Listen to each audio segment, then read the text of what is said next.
पापा पापा एक कहानी सुनाओ ना। ठीक है बेटा, चल सुनाता हूँ। ये घटना सन 1958 में घटित हुई थी। उस समय में चिकित्सा सुविधा बहुत ही कमजोर हुआ करती थी। यूपी के मुजफ्फरनगर के रसूलपुर गांव में एक चौधरी गिरधर सिंह नाम का एक आदमी रहा करता था। उसके एक 3 साल का बच्चा था।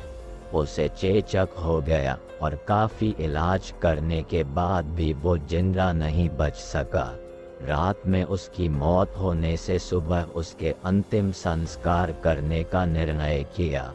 उसी रात को मुजफ्फरनगर के एक दूसरे गांव में शोभाराम नाम के एक आदमी की बैलगाड़ी के पहिए के नीचे आ जाने से मौत हो गई।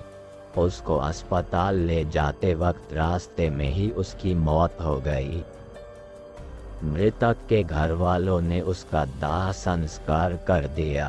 दूसरी तरफ जब रसूलपुर में उस मृत बच्चे को दफन करने के लिए जंगल जाने लगे, अचानक रास्ते में उसके शरीर में हलचल हुई और वो उठकर खड़ा हो गया। लोग ये देखकर दंग रह गए, लेकिन बाद में उसको जिंदा देखकर सभी खुश हो गए। लेकिन लोगों को ये पता नहीं था कि उस बच्चे के शरीर को किसी और की आत्मा ने जकड़ रखा था। उस 3 साल के बच्चे में 23 साल के शोभाराम की आत्मा घुस चुकी थी। वो अलग जगह पर आकर बहुत परेशान हो रहा था और खाना खाने से मना कर रहा था, लेकिन बड़ी मुश्किल से समझाकर उसको खाने के लिए राजी किया। एक दिन वो बच्चा अपनी माँ के साथ उसके ननिहाल जा रहा था कि अचानक रास्ते में वो जगह आई जहाँ शोभाराम की मौत हुई थी। उस बच्चे ने इशारा करके बताया कि ये रास्ता उसके गांव की ओर जाता है। उसकी माँ उसकी बातों को अनसुना कर उसके ननिहाल चली गई। उसके ननिहाल में आत्माराम के गांव का एक आदमी जगन्नाथ किसी काम से आया। आत्माराम की आत्मा ने उसको पहचान कर उसे आवाज लगाई। जगन्नाथ को बच्चे के मुंह से अपना नाम सुनकर अचंभा हुआ।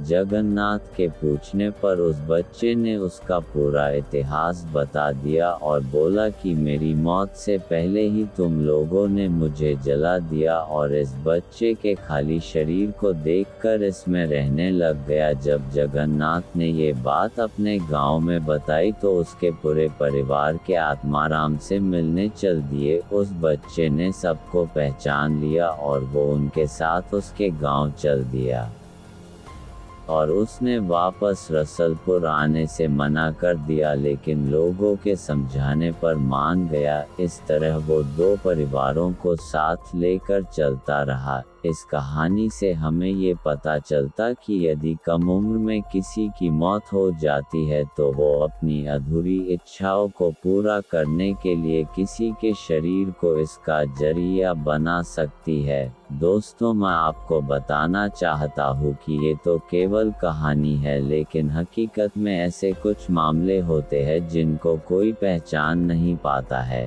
इस कहानी में आपको थोड़ी सी भी सच्चाई लगे तो कमेंट के जरिए अपना विचार लिखना ना भूले। Subscribe to United AI YouTube channel.